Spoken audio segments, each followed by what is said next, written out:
வணக்கம் மக்களே. இப்போ நீங்கள் உங்களுக்கு உடம்பு இல்லைன்னா ஒரு டாக்டர்கிட்ட போகிறீங்க.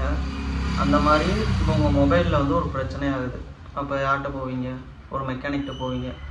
அப்படி போகிறத உங்கள் டவுட்டு என்ன, அந்த மொபைல் என்ன பிரச்சனைங்கிறத நீங்கள் என்னோடய வாட்ஸ்அப் நம்பர் மேலே காட்டுறேன். அதுக்கு நீங்கள் அது என்ன ப்ராப்ளம்னு சொல்லுங்கள். அது நான் சொல்கிறேன். அதுக்கு என்ன பிரச்சனை, இதனால தான் இப்படி ஆயிருக்கு அப்படின்னு சொல்கிறேன். அதை நீங்கள் தெரிஞ்சுக்கிட்டு உங்கள் பக்கத்தில் இருக்க மொபைல் சர்வீஸ் சென்டரில் போய் நீங்கள் மொபைலை கொடுங்க. இந்த வீடியோ ரொம்ப லென்த்லாம் கிடையாது, ஒரு 3 நிமிஷத்துக்குள்ளே எடுக்கலான்னு தான் இருக்கேன். நீங்கள் ஒன்றும் இல்லை, உங்கள் மொபைலு தண்ணிக்குள்ளே விழுந்துருச்சு. அப்போ நீங்கள் ஃபஸ்ட்டு என்ன செய்யணும்னா, அந்த மொபைல் எடுத்து ஆஃப் பண்ணிடுங்க. ஃபஸ்ட்டு உதறலாம் செய்யாதீங்க, வேறு எந்த ஒரு இதுவுமே செய்யாதீங்க. அதில் ஆஃப் பண்ணிவிட்டு உங்களுக்கு பக்கத்தில் எந்த மொபைல் கடை இருந்தாலும் அங்கே கொண்டு போய் கொடுத்து ஒரு சர்வீஸ் பண்ணிடுங்க.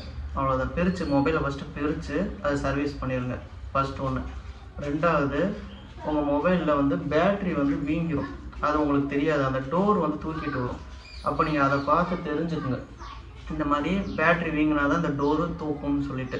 அப்போ அதை என்ன செய்றீங்கன்னா, அதையும் உங்கள் பக்கத்தில் எந்த மொபைல் சர்வீஸ் சென்டர் இருக்கோ அங்கே கொண்டு போய் கொடுத்து இந்த மாதிரி இந்த பேட்ரி வீங்கிருச்சு, அதை மாற்றித்தாங்க அப்படின்னு சொல்லுங்கள். அவங்க மாற்றி கொடுத்துருவாங்க. அந்த வீங்கினதோட தயவுசெய்து யூஸ் பண்ணாதீங்க. அது மாதிரி நைட்டு ஃபுல்லாக மொபைலை சார்ஜே போடாதீங்க. எப்பயுமே உங்கள் மொபைலில் ஒரு 1 hour அல்லது 2 hours அவ்வளோதான். அது வரைக்கும் தான் சார்ஜ் போடணும். அதுக்கு மேலே சார்ஜ் போடக்கூடாது. உங்கள் மொபைலில் உள்ள டெம்பர் கிளாஸ் குறைஞ்சது ஒரு 2 மாதம் அல்லது 3 மாதத்துக்குள்ளே மாற்றிக்கிட்டே இருங்க. அதிகமாக நீங்கள் பவுச் யூஸ் பண்ணுறீங்கள மொபைலுக்கு, அது ஓப்பன் ஃப்ளிப் பவுச் வாங்கி யூஸ் பண்ணுங்கள். அது நல்லது. அதுதான் ஓரளவு சேஃப்டியாக இருக்கும். இப்போ மொபைல் கீழே விழுக போகுதுன்னா அந்த பவுச்சு உங்களுக்கு கொஞ்சம் சேஃப்டியாக காப்பாற்றும். முக்கியமாக வீட்டில் இருக்கவங்கள எல்லாத்துக்குமே அந்த பவுச் வாங்கி கொடுத்துருங்க.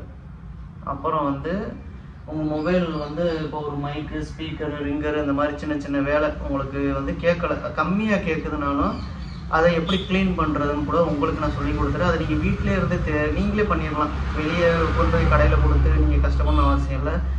சின்ன சின்ன டவுட்டுகளை எனக்கு வாட்ஸ்அப்பில் சொன்னீங்கன்னா நான் அதுக்கு என்ன செய்யணும், ஒரு ப்ரெஷ்ஷை எடுத்து ஒரு ஸ்பீக்கர் க்ளீன் பண்ணால் கூட அது தெளிவாக கேட்கும். இதுக்காண்டி நீங்கள் போய் ஒரு 300 500 செலவு பண்ண தேவையில்லை. அந்த மாதிரி சின்ன சின்ன வேலைகள். இப்போ ஒரு மொபைல் ஹேங் ஆகிடுச்சு, அதை எப்படி ஆஃப் பண்ணுறதுங்கிறத எனக்கு வாட்ஸ்அப்பில் கேட்டிங்கன்னா அதையும் நான் உங்களுக்கு சொல்லிடுவேன். இந்த வீடியோ அதிகமாக ரீச் ஆகிறதும் ரீச் ஆகாமல் இருக்கிறது உங்கள் கையில் தான் இருக்குது. நீங்கள் முடிஞ்ச அளவுக்கு லைக் பண்ணி ஷேர் பண்ணுங்கள். அது மாதிரி தமிழ்நாடு ஃபுல்லாக அப்படி இல்லாமல் தமிழ் பேசும் அனைத்து நல்லுள்ளவங்களுக்கும் இந்த வீடியோவை ஷேர் பண்ணுங்கள். ஏன்னா அவங்க எல்லாத்துக்குமே ஏதாவது டவுட்டு, அதாவது ஒரு மொபைலில் ஒரு டவுட்டு வருதுன்னா, இந்த மொபைலில் இப்போ ஒரு சின்ன டவுட் இருக்குது உங்களுக்கு, அது யார்கிட்ட கேட்குதுன்னு உங்களுக்கு தெரியாது. அப்படி கேட்கணும்னு நினைக்கிறவங்க என் நம்பருக்கு வாட்ஸ்அப் பண்ணுங்கள். நான் அதை பார்த்துட்டு கண்டிப்பாக ரிப்ளை பண்ணுறேன். இது தமிழ்நாடு ஃபுல்லாக, இந்தியா ஃபுல்லாக யார் யார் தமிழ் பேசுகிறீங்களோ அவங்களுக்கு ஃபுல்லாக யூஸாக இருக்கட்டும். நன்றி. அடுத்தடுத்த வீடியோ நான் போடுறேன். அடுத்தடுத்து உங்களுக்கு என்ன டவுட் இருக்கோ அதை கமெண்டில் கேளுங்க, இல்லை வாட்ஸ்அப் பண்ணுங்கள். நன்றி மக்களே.